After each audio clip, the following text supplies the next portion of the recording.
میرے اندازے کے مطابق وہاں ہر انسان کو اس کے مرتبے کے مطابق بٹھایا جاتا تھا۔ بیٹھک کی دیواروں پر مختلف نوعیت کے روغنی اور منقش فریم بھی آویزہ کیے گئے تھے، جن میں زیادہ تر چودھری کے خاندانوں کے بزرگوں کی تصاویر دکھائی دے رہی تھی۔ اس بیٹھک کے متوازی گیٹ کے دائیں طرف ملازموں کے لیے کمرے بنے ہوئے تھے، جن کی تعداد 4 یا 5 تھی۔ اس کے بعد حویلی کا کشادہ صحن تھا، جس میں دیواروں کے ساتھ ساتھ پھلدار اور پھولدار دونوں قسم کے پودے اور درخت اپنی بہار دکھا رہے تھے۔ صحن کے وسط میں موٹے تنے والا ایک سایہ دار گھنا اور بوڑھے برگد کا پیڑ بھی قبضہ جمائے ہوئے کھڑا تھا۔ اس برگد کا تنا اتنا موٹا تھا کہ بلا مبالغہ کسی بھی جوان کے کلاوے میں نہیں آ سکتا تھا۔ صحن کے اختتام پر حویلی کا رہائشی حصہ شروع ہوتا تھا، جو حویلی کے اختتام تک چلا گیا تھا۔ اس رہائشی حصے کے بھی 2 پورشن تھے، جو تعمیر کے اعتبار سے جڑواں بھائی نظر آتے تھے۔ ایک حصے میں کلثوم اور دوسرے حصے میں نورین کی رہائش تھی۔ چودھری کا بھتیجا عرفان کلثوم والے حصے میں رہتا تھا، جبکہ دوسری شادی کے بعد چودھری بشارت کا زیادہ تر وقت حویلی کے اسی حصے میں گزرتا تھا جہاں نورین رہتی تھی۔ وہ باڑہ جہاں پچھلی رات شاکر کو زد و کوب کیا گیا تھا، وہ حویلی سے تھوڑے ہی فاصلے پر کھیتوں کے بیچ میں واقع تھا۔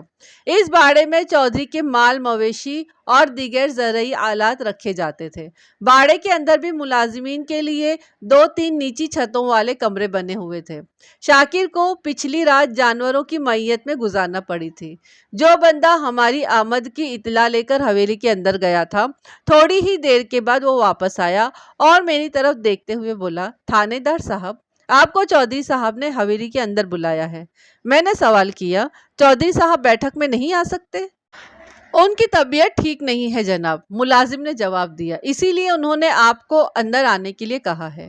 شوکت علی، میں نے اپنے ساتھ آنے والے کانسٹیبل کی طرف دیکھتے ہوئے کہا، تم ادھر بیٹھک ہی میں بیٹھو، میں چودھری صاحب سے مل کر آتا ہوں۔ کانسٹیبل نے اسبات میں گردن ہلانے پر اکتفا کیا۔ میں ملازم کی رہنمائی میں بیٹھک سے نکل آیا اور کشادہ صحن عبور کر کے چودھری بشارت کی خوابگاہ میں پہنچ گیا۔ ملازم مجھے چودھری کے پاس چھوڑ کر واپس چلا گیا۔ چودھری تکیوں سے ٹیک لگائے پلنگ پر نیم دراز تھا۔ اس نے حتی الامکان گرم جوشی کے ساتھ مجھ سے مصافحہ کیا اور مجھے بیٹھنے کے لیے کہا۔ میں اس کے سامنے ہی ایک منقش اور آرام دہ چوبی کرسی پر بیٹھ گیا، جو یقیناً چودھری نے میرے لیے ہی وہاں رکھوائی تھی۔ چودھری صاحب، آپ نے اپنی طبیعت کو کیا کر لیا ہے؟ رسمی علیگ سلیگ کے بعد میں نے پوچھا۔ بس ملک صاحب، موسم کا اثر ہے، وہ قدرے دھیمی آواز میں بولا۔ بخار اور زکام نے اپنے شکنجے میں جکڑ رکھا ہے۔ 2 دن سے اسی لیے میں آپ سے ملاقات کرنے تھانے بھی نہیں آ سکا۔ آپ نہیں آئے تو میں ہی آ گیا، میں نے اس کی آنکھوں میں دیکھتے ہوئے کہا۔ اپنا خیال رکھا کرے چودھری صاحب، اس عمر میں موسم کی ذرا سی اونچ نیچ کیا سے کیا کر کے رکھ دیتی ہے۔ چودھری بشارت کی عمر 50 سے متجاوز تھی۔ اس عمر میں عموماً مرد کے جھٹکنے کے امکانات نہ ہونے کے برابر ہوتے ہیں۔ تاہم چودھری کی صحت اور سر کے بال وغیرہ سے تو یہی ظاہر ہوتا ہے کہ اس نے اپنی صحت اور جوانی کو مفت کا مال سمجھ کر بے دردی سے استعمال کیا تھا۔ میں نے اپنی بات میں اس کی عمر کے حوالے سے چٹکی لی تو وہ پھریری لے کر بولا، ملک صاحب، میرے آدھے سے زیادہ سفید بالوں کو دیکھ کر آپ میرے بارے میں کوئی ایسا ویسا اندازہ قائم کرنے کی کوشش نہ کریں۔ یہ تو دائمی نزلے کی وجہ سے سفید ہو گئے ہیں۔ میں تو اب بھی بہت سے جوانوں سے زیادہ جوان اور صحت مند ہوں۔ لگتا ہے میں نے اس کی دکھتی رگ کو چھیڑ دیا تھا۔ میں نہیں چاہتا تھا کہ کسی اختلافی موضوع میں الجھ کر وقت برباد کروں، لہٰذا میں نے صورتحال کو سنبھالتے ہوئے جلدی سے کہا، جناب، یہ بات تو میں نے آپ کی ناساز طبیعت کو دیکھتے ہوئے ایک مشورے کے طور پر کہی تھی، ورنہ آپ کی صحت اور جوانی پر تو کسی کو بھی کوئی شک نہیں ہو سکتا۔ اگر ایسی کوئی بات ہوتی تو آپ 6 ماہ پہلے 20 سال کی ایک لڑکی سے شادی نہ کرتے۔ میری وضاحت سن کر اس کی آنکھوں میں جگنو سے چمک اٹھے۔ اسی لمحے چودھری کا ملازم ایک ٹرے اٹھائے کمرے میں داخل ہوا۔ مذکورہ ٹرے انواع و اقسام کے خورد و نوش کی چیزوں سے بھری ہوئی تھی۔ ملازم نے چودھری کے حکم پر ٹرے کو میرے سامنے ایک قریبی میز پر رکھ دیا اور جانے کے لیے مڑا ہی تھا کہ چودھری نے اس سے کہا، تم نے بتایا تھا کہ تھانے دار صاحب کے ساتھ ایک سپاہی بھی آیا ہے، اس کے کھانے پینے کا بھی کوئی بندوبست کیا؟ جی چودھری صاحب، وہ گردن کو اثباتی جنبش دیتے ہوئے بولا، آپ کے حکم کی تعمیل کر دی ہے جناب۔ ملازم کے جانے کے بعد چودھری میری جانب متوجہ ہوا اور ٹرے کی طرف اشارہ کرتے ہوئے بولا، ملک صاحب باتیں تو ہوتی رہیں گی، آپ ساتھ ساتھ یہ بھی لیتے جائیں۔ اس کی کیا ضرورت تھی چودھری صاحب، میں نے ٹھہرے ہوئے لہجے میں کہا، آپ نے خواہ مخواہ تکلف کیا، کوئی مجھ سے ملنے آئے اور کچھ کھائے پیے بغیر واپس چلا جائے، اس کا تو سوال ہی پیدا نہیں ہوتا۔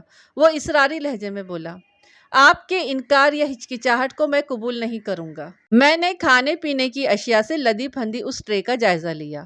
اس میں کھوئے والا گاجر کا حلوہ، 2 پیس میں کٹے ہوئے بوائل انڈے، بسکٹ، چائے اور مختلف قسم کے خشک میوہ جات نظر آ رہے تھے۔ میں نے چودھری کی خواہش اور مہمان نوازی کے احترام میں اپنے لیے چائے کے ساتھ چند چیزیں نکال لی، پھر ہمارے درمیان باقاعدہ گفتگو کا آغاز ہوا۔ چودھری نے مجھ سے پوچھا، ملک صاحب اس بندے نے کچھ بتایا؟ آپ کا اشارہ اس موٹے شاکر کی طرف ہے نا؟ جی ہاں وہی، وہ جلدی سے بولا۔ اس نے اپنا جرم قبول کیا یا نہیں؟ میں نے اب تک جتنی تفتیش کی ہے اس میں وہ تو مجھے بے قصور نظر آتا ہے، میں نے صاف گوئی کا مظاہرہ کرتے ہوئے کہا۔ اس کے مطابق نہ تو وہ آپ کی حویلی کے اندر داخل ہوا ہے اور نہ ہی اس نے آپ کی کوئی چیز چرائی ہے، بلکہ اس کا تو دعویٰ ہے کہ آپ کے بندوں نے اسے حویلی کے پچھواڑے کھیت میں سے پکڑا تھا۔ میں نے لمحاتی توقف کر کے ایک گہری سانس لی، پھر اضافہ کرتے ہوئے بولا، اس کو رات بھر جانوروں کے باڑے میں رکھ کر جو مار پیٹ کی گئی وہ بھی سمجھ میں نہ آنے والی بات ہے۔ چودھری نے تحمل سے میری بات سنی اور میرے خاموش ہونے پر سوال کیا، ملک صاحب آپ نے اس نامراد سے یہ سوال کیا کہ وہ آدھی رات کو میری حویلی کے پچھواڑے کیا کر رہا تھا؟ میں نے شاکر کی بیان کردہ توجیہ چودھری کے سامنے رکھ دی۔ وہ طنزیہ انداز میں مسکرایا اور بولا، اسے رفع حاجت کے لیے پورے گاؤں میں میری حویلی کا پچھواڑا ملا تھا۔ شاید آپ کو معلوم نہیں کہ اس بزاد کا گھر اس حویلی سے کافی فاصلے پر دور گاؤں کے دوسرے حصے میں ہے، اور اس کے گھر کے نزدیک بھی کھیتوں کی کمی نہیں۔ چودھری کی بات میں وزن تھا۔ مجھے یہ اندازہ لگانے میں کوئی دقت محسوس نہیں ہوئی کہ حویلی کے پیچھے پائے جانے کے حوالے سے وہ اپنے ذہن میں ایک مخصوص سوچ رکھتا تھا۔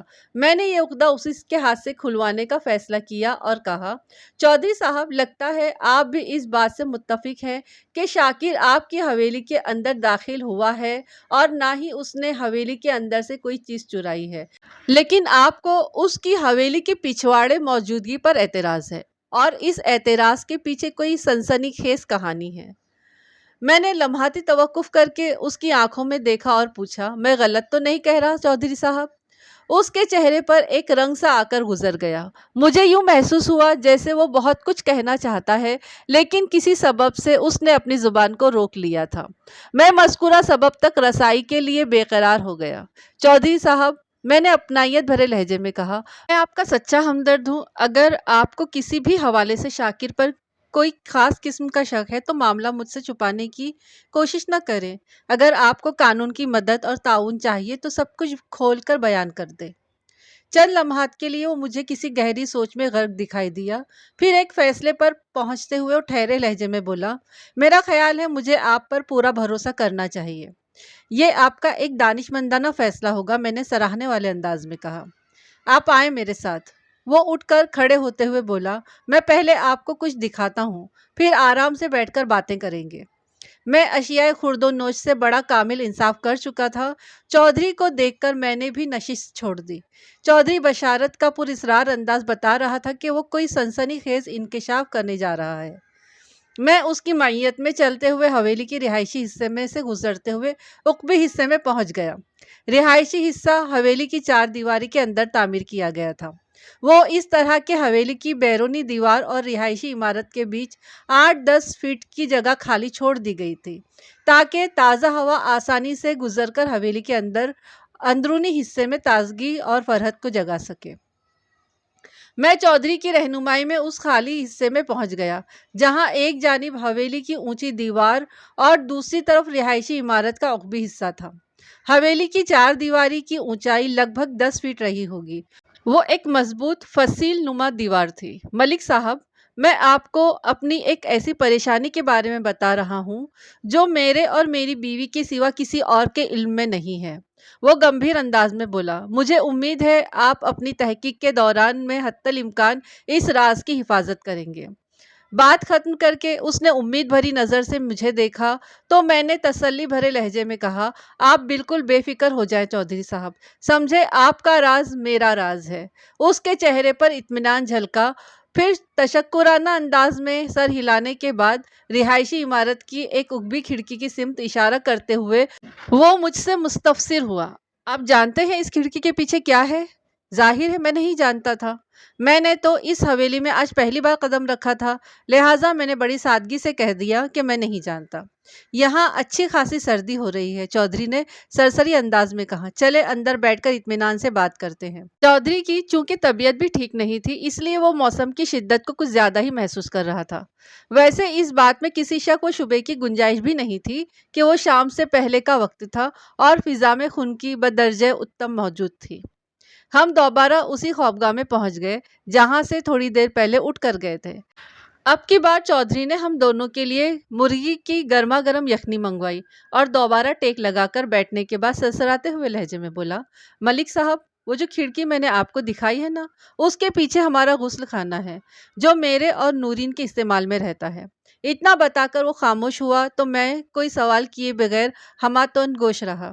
یہاں مذکورہ کھڑکی کے حوالے سے ایک وضاحت کرنا ضروری سمجھتا ہوں کہ اسے عام پٹ والی چوبی کھڑکی نہ سمجھا جائے۔ یہ روشن دان کے سائز کی ایک مستطیل جگہ تھی جس کے اندر ڈیزائن دار سیمنٹ کی جالی لگی ہوئی تھی، جس کے خالی حصوں سے تازہ ہوا کا بآسانی گزر ہو سکتا تھا۔ سطح زمین سے یہ کھڑکی کوئی 8 فٹ اونچائی پر بنائی گئی تھی۔ چودھری اپنی بات کو آگے بڑھاتے ہوئے بولا، پچھلے کچھ عرصے سے ہر جمعرات کو اس غسل خانے کے اندر سے ایک تعویذ پڑا مل رہا ہے، اور دلچسپ بات یہ ہے کہ اس تعویذ پر نورین ہی کی نظر سب سے پہلے پڑتی ہے۔ وہ تعویذ مجھے کبھی غسل خانے میں پڑا دکھائی نہیں دیا۔ مجھے شک ہے کہ تعویذ کو اسی روشن دان نما کھڑکی سے اندر پھینکا جاتا ہے۔ اس نے لمحاتی توقف کر کے ایک گہری سانس لی، پھر اپنے بیان کو آگے بڑھاتے ہوئے بولا، سب سے پہلے میرا شک میری پہلی بیوی کلثوم کی طرف گیا تھا جو حویلی کے دوسرے حصے میں رہتی ہے۔ ظاہر ہے اس کی موجودگی میں نے نورین سے دوسری شادی کی ہے۔ کوئی بھی عورت اپنی سوکن کو برداشت نہیں کر سکتی۔ کلثوم بظاہر تو میری نورین سے شادی کی مخالفت نہیں کر سکتی تھی، ہو سکتا ہے اس کے دل میں بہت زیادہ غم و غصہ بھرا ہوا ہو، اس لیے میرا دھیان سب سے پہلے کلثوم ہی کی طرف گیا تھا۔ ظاہر ہے اس نازک معاملے پر اگر میں براہ راست اس سے بات کرتا اور واقعتاً اس گندے کھیل میں ملوث ہوتی تو میرے پوچھنے پر وہ صاف مکر جاتی، لہٰذا میں نے نہایت ہی رازداری کے ساتھ اس پراسرار کھیل کی چھان بین کا کام شروع کر دیا۔ ایک بات تو طے ہے کہ کلثوم حویلی کے اس حصے میں قدم بھی نہیں رکھتی، لہٰذا یہ سوچنا کہ وہ خود غسل خانے میں تعویذ رکھ کر جاتی ہوگی بالکل غلط ہے۔ اسی طرح یہ بھی ناممکن ہے کہ وہ حویلی کے پچھواڑے جا کر کھڑکی کے راستے غسل خانے کے اندر تعویذ پھینکتی ہوگی۔ اب ایک ہی امکان رہ جاتا تھا کہ اگر کلثوم اس کھیل میں شامل ہے تو وہ اپنے کسی وفادار سے یہ کام کروا سکتی ہوگی۔ آپ کو تو یہ معلوم ہوگا کہ اس حویلی کے اندر بڑی چودھرائن کے وفادار کون کون ہیں۔ وہ لمحے بھر کر رکا تو میں نے اس سے سوال کیا، آخر وہ بھی پچھلے 15 سال سے اسی حویلی میں رہ رہی ہے؟ مرد ملازم تو سب میری مٹھی میں ہیں، وہ چٹانی اعتماد سے بولا۔ ان بندوں کے علاوہ 2 ملازم عورتیں اس حویلی میں کام کرتی ہیں، بشیرہ نورین کی خدمت پر مامور ہے اور سغرا کلثوم کی خدمت کے لیے۔ ایک گہری سانس چھوڑنے کے بعد وہ آگے بڑھا، بشیرہ کو تو میں نے کچھ عرصے پہلے ہی ملازم رکھا ہے، دوسری شادی کے بعد، لیکن سغرا پچھلے 10 سال سے کلثوم کے ساتھ ہے۔ میرا شک اسی پر جا رہا ہے۔ میں نے پچھلے کئی روز سے اس کی کڑی نگرانی کروا کے بھی دیکھ لی ہے، وہ اس شیطانی چکر میں ملوث نہیں پائی گئی۔ ہر طرف سے ناکام ہونے کے بعد میرے ذہن میں یہ خیال پیدا ہوا کہ یہ کسی باہر کے آدمی کی کارستانی ہے۔ اس خیال کے ساتھ ہی میں نے قدیر اور جبار کو تاکید کر دی کہ وہ حویلی کے عقبی حصے پر گہری نظر رکھیں۔ چنانچہ پچھلی رات انہوں نے شاکر کو حویلی کے پچھواڑے مشکوک انداز میں ٹہلتے دیکھا تو پکڑ لیا۔ میں مانتا ہوں کہ وہ حویلی کے اندر داخل نہیں ہوا اور نہ ہی اس نے یہاں سے کچھ چرایا ہے، لیکن جو صورتحال میں نے آپ کو بتائی ہے اس کی روشنی میں میرا دھیان کسی اور طرف جا ہی نہیں سکتا۔ اب وہ آپ کے قبضے میں ہے، اس کی زبان کھلوانا آپ کا کام ہے۔ پچھلی رات آپ کے ملازموں نے اسے باڑے میں رکھ کر خوب مارا پیٹا، میں نے گہری سنجیدگی سے کہا۔ آج صبح جب اسے آپ کے سامنے پیش کیا گیا تو آپ نے بھی اس کی ٹھکائی کی ہے۔ کیا اس نے آپ کے سوالوں کے جواب میں کچھ نہیں بتایا؟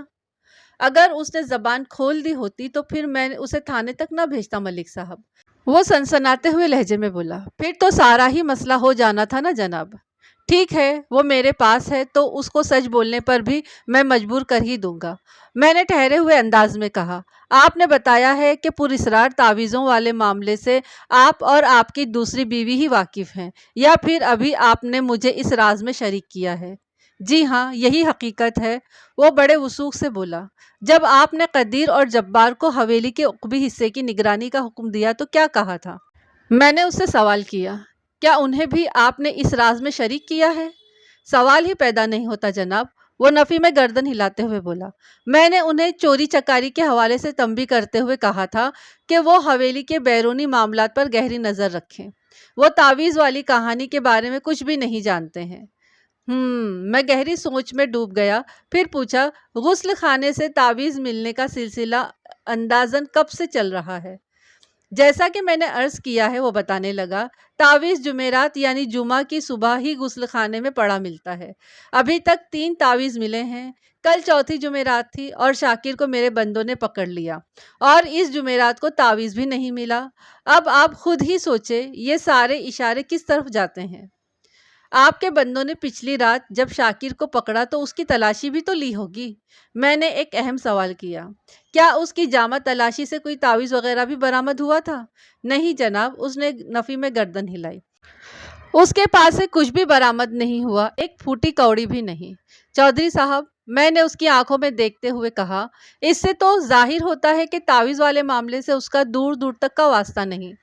اب جو بھی ہے، میں نے سارے حالات آپ کے سامنے رکھ دیے ہیں، وہ ٹھہرے ہوئے لہجے میں بولا۔ تفتیش کر کے حقائق کو سامنے لے کر آنا آپ کا کام ہے۔ میں اپنا کام اچھی طرح جانتا ہوں چودھری صاحب، میں نے ٹھوس انداز میں کہا۔ آپ کو مکمل طور پر بھروسہ کرنا چاہیے مجھ پر۔ تعویذ والی کہانی میرے اور آپ کی چھوٹی بیگم کے درمیان ہی رہے گی۔ میں اصل معاملے تک رسائی حاصل کرنے کے لیے کچھ اس انداز سے تفتیش کروں گا کہ سانپ بھی مر جائے گا اور لاٹھی بھی سلامت رہے گی۔ اللہ آپ کا بھلا کرے، وہ امید بھری نظر سے مجھے دیکھتے ہوئے بولا۔ مجھے یقین ہے آپ اس مہم میں ضرور کامیاب ہوں گے، بشرطیہ کہ اس سلسلے میں آپ مجھ سے بھرپور تعاون کریں۔ میں نے معنی خیز لہجے میں کہا، آپ کی مدد کے بغیر یہ ممکن نہیں ہے۔ میں ہر قسم کے تعاون کے لیے تیار ہوں ملک صاحب، وہ فراخ دلی سے بولا۔ آپ حکم تو کریں۔ سب سے پہلے تو آپ مجھے وہ تعویذ دکھائیں، میں نے گہری سنجیدگی سے کہا، جو پچھلی 3 جمعراتوں سے آپ کے غسل خانے میں پھینکے جا رہے ہیں۔ ملک صاحب، میں وہ تعویذ آپ کو نہیں دکھا سکتا۔ چودھری بشارت کے چہرے پر الجھن کے آثار نظر آئے۔ یہ ممکن نہیں ہے۔ کیوں؟ میں نے چونکے ہوئے لہجے میں پوچھا۔ وہ بات دراصل یہ ہے، وہ وضاحت کرتے ہوئے بولا، ہمارے نہانے والا پانی کا ٹب غسل خانے میں اسی دیوار کے ساتھ رکھا ہوا ہوتا ہے جس دیوار میں وہ کھڑکی ہے جو تھوڑی دیر پہلے میں نے آپ کو دکھائی ہے۔ تعویذ اسی کھڑکی کی جالی میں سے اندر پھینکا جاتا ہے اور وہ ٹب کے اندر آ کر گرتا ہے۔ یہ بھی ایک اتفاق ہے کہ تینوں بار وہ ٹب لبالب پانی سے بھرا ہوا تھا۔ تعویذ پانی میں گرتے ہی گھلنے لگا، مطلب یہ ہے کہ اس کی سیاہی نکل کر پانی میں حل ہو گئی۔ جب ہمیں اس تعویذ کے بارے میں پتہ چلا تو اس کی تحریر تقریباً مٹ چکی تھی اور کاغذ بھی گیلا ہو گیا تھا اور اتنا نرم ہو گیا تھا کہ اسے محفوظ کرنا تقریباً ناممکن تھا۔ لہٰذا وہ لمحے بھر کے لیے متوقف ہوا اور پھر گہری سانس لی، پھر ایک بار بات مکمل کرتے ہوئے بولا، لہٰذا ہم نے ٹب والے پانی کو فوراً بہا دیا اور اس قریب الختم تعویذ کو بھی پھاڑ کر بلکہ کچل کر پھینک دیا۔ ہر جمعرات کو ایسا ہی کیا آپ نے؟ میں نے سوالیہ نظر سے چودھری کو دیکھا۔ اس نے اثبات میں گردن ہلائی۔ جی ہاں۔ میں نے چند لمحے ٹٹولنے والی نگاہ سے اس کے چہرے کا جائزہ لیا، پھر پوچھا، اور یہ بھی ایک اتفاق ہی ہے کہ تینوں مرتبہ اس تعویذ کی دریافت آپ کی چھوٹی بیگم نورین کے ہاتھوں سے ہوئی ہے؟ جی ہاں، وہ سر کو اثباتی جنبش دیتے ہوئے بولا۔ دراصل نورین صبح مجھ سے کافی پہلے بیدار ہو جاتی ہے اور ظاہر ہے غسل خانے میں بھی وہ مجھ سے پہلے ہی جاتی ہے، اسی لیے تعویذ پر اس کی سب سے پہلے نظر پڑتی رہی۔ جب آپ لوگ رات کو سونے کے لیے لیٹتے ہیں تو ظاہر ہے اس سے پہلے غسل خانے کی طرف سے ہو کر آتے ہوں گے، میں نے کریدنے کا سلسلہ جاری رکھتے ہوئے کہا۔ کیا اس موقع پر آپ غسل خانے والے ٹب کا بھی جائزہ لیتے رہے ہیں؟ جناب سیدھی سی بات ہے، وہ معتدل انداز میں بولا۔ پہلے تو کبھی میرا اس طرف دھیان نہیں گیا تھا، لیکن جب دوسری بار ٹب کے اندر تعویذ کو تیرتے ہوئے دیکھا تو میں کچھ زیادہ ہی محتاط ہو گیا، اور تیسری جمعرات کو میں نے بستر پر جانے سے پہلے پورے غسل خانے کو اچھی طرح چیک کیا تھا۔ پانی والا ٹب تو کیا، غسل خانے کے کسی بھی کونے خدرے میں کوئی تعویذ نہیں تھا، لیکن جمعہ کی صبح جب چھوٹی چودھرائن صاحبہ غسل خانے میں گئی تو تعویذ ٹب میں موجود تھا۔ میں نے استفساریہ نظر سے چودھری بشارت علی کو دیکھتے ہوئے کہا، جی ہاں بالکل آپ ٹھیک کہہ رہے ہیں۔ وہ تائیدی انداز میں گردن ہلاتے ہوئے بولا۔ اس کا مطلب ہے، میں نے سوچ میں ڈوبے ہوئے لہجے میں کہا، تعویذ کو رات ہی کے کسی حصے میں آپ کے غسل خانے میں پھینکا جاتا رہا ہے۔ جی ہاں، یہ تو آپ ٹھیک ہی کہہ رہے ہیں، وہ گمبھیر انداز میں بولا۔ 3 جمعراتوں سے یہ پراسرار سلسلہ جاری تھا، اور کل چوتھی جمعرات تھی جب میرے بندوں نے آدھی رات کے وقت شاکر کو حویلی کے پچھواڑے مشکوک انداز میں ٹہلتے ہوئے دیکھا اور پکڑ لیا۔ آج صبح ٹب کے اندر تعویذ نہیں پایا گیا تھا۔ وہ تھما، 2-3 گہری گہری سانسیں لے کر اپنے تنفس کو بحال کیا اور بات مکمل کرتے ہوئے بولا، آپ خود غور کر لیں ملک صاحب، سارے اشارے جمیل کے اس آوارہ لڑکے شاکر کی طرف ہی جاتے ہیں۔ اگر آپ اس سے سختی کریں گے تو مجھے یقین ہے وہ زبان کھول کر سچ اگل ہی دے گا۔ ضرور چودھری صاحب، میں نے اس کی تشفی کی غرض سے یقینی انداز میں کہا، میں تو اس سے ایسی کڑی تفتیش کروں گا کہ دادی نانی خواب میں آ جائیں گی۔ اس سلسلے میں آپ بالکل بے فکر ہو جائیں۔ میں چونکہ تعویذ والے معاملے کو پھیلانا نہیں چاہتا تھا، اسی لیے ڈھکے چھپے الفاظ میں اس بدبخت سے پوچھ گچھ کی تھی۔ وہ تشویش بھرے انداز میں بولا، سب کے سامنے میرا زور اسی بات پر تھا کہ وہ چوری کی غرض سے یہاں آیا تھا، لیکن آپ تو حقیقت حال سے آگاہ ہو چکے ہیں، آپ اس کی زبان سے سب کچھ آسانی سے اگلوا سکتے ہیں۔ ضرور اگلواؤں گا، میں نے گہری سنجیدگی سے کہا۔ پھر پوچھا، چودھری صاحب ایک انتہائی ذاتی نوعیت کا سوال پوچھوں؟ آپ جواب دیں گے نا؟ اس نے الجھن زدہ نظر سے مجھے دیکھا اور بولا، جی پوچھئے۔ کیا آپ تعویذ گنڈے پر یقین رکھتے ہیں؟ جی ہاں، وہ جلدی سے بولا۔ تعویذوں کے اچھے برے اثرات سے تو انکار ہی نہیں کیا جا سکتا ملک صاحب۔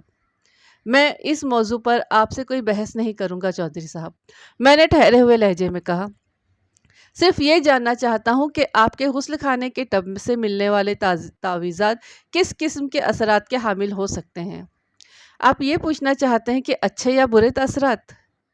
اس نے تصدیق طلب انداز میں مجھے دیکھا۔ جی ہاں بالکل، میں نے ازبات میں گردن ہلائی۔ ظاہر ہے جی، یہ برے اثرات والے ہی تعویذ تھے، وہ بڑے وثوق سے بولا۔ اور اس قسم کا کام کوئی دشمن ہی کر سکتا ہے؟ جی یہ تو سمجھ میں آنے والی بات ہے، وہ مضبوط لہجے میں بولا۔ چودھری صاحب، میں نے اس کی آنکھوں میں دیکھتے ہوئے کہا، آپ اس گاؤں کے مطلق العنان بادشاہ ہیں۔ حسین آباد میں رہنے والا کوئی بھی شخص آپ سے دشمنی کے بارے میں سوچ بھی نہیں سکتا، پھر ایسی نازیبہ حرکت کی جرات کون کر سکتا ہے؟ ملک صاحب، انسان کے جہاں 100 دوست ہوتے ہیں وہاں ایک آدھ دشمن بھی ضرور ہوتا ہے، وہ گہری سنجیدگی سے بولا۔ یہ ٹھیک ہے کہ حسین آباد کے لوگ میری بہت عزت کرتے ہیں، کسی کی مجال نہیں کہ وہ ایسی گری ہوئی حرکت کر سکے، لیکن یہ شیطانی حسین آباد کے باہر سے بھی تو کر سکتا ہے۔ یہاں کے کسی بندے کو اپنا اعلی کار بنا کر وہ ایسے اوچھے اور خطرناک ہتھ کنڈے آزما سکتا ہے۔ آپ کی بات میں وزن ہے چودھری صاحب، میں نے تائیدی انداز میں کہا۔ پھر ایسے کسی بیرونی دشمن کی نشاندہی بھی تو آپ ہی کو کرنا ہوگی نا؟ فوری طور پر میری سمجھ میں تو کچھ نہیں آ رہا ہے ملک صاحب، وہ چہرے پر تھکن کے آثار سجاتے ہوئے بولا۔ میں اس سلسلے میں اپنی سوچ کے گھوڑے دوڑانے کی کوشش کرتا ہوں۔ آپ شاکر کا ٹرائل کریں، مجھے امید ہے کہ کوئی اچھا ہی نتیجہ سامنے آئے گا۔ انشاءاللہ، میں نے پر اعتماد انداز میں کہا۔ پھر پوچھا، چودھری صاحب پچھلی 3 جمعراتوں سے آپ کے غسل خانے کے ٹب میں ملنے والے تعویذوں کا جو سلسلہ جاری رہا، اس کے اثرات بد آپ پر ظاہر بھی ہوئے ہیں یا نہیں؟ مجھ پر نہیں، نورین پر ظاہر ہوئے ہیں، اس نے بتایا۔ مطلب؟ میں نے حیرت بھری نظر سے اس کی طرف دیکھا۔ جس جمعہ کو وہ تعویذ ملتا تھا، نورین کے سر میں پورا دن شدید درد ہوتا رہتا تھا، چودھری نے میرے سوال کے جواب میں بتایا۔ پھر وقت گزرنے کے ساتھ ساتھ درد کم ہوتے ہوتے بالکل ختم ہو جاتا تھا۔ 3 مرتبہ ایسا ہی ہوا، لیکن توقف کر کے اس نے ٹھہری ہوئی نظر سے مجھے دیکھا اور اضافہ کرتے ہوئے بولا، آج ایسی کوئی بات ہی نہیں ہوئی، وہ صبح سے بالکل ٹھیک ٹھاک ہے، ایک بار بھی اس نے سر درد کی شکایت نہیں کی، اور اس کا سبب بھی آپ کے سامنے ہے ملک صاحب۔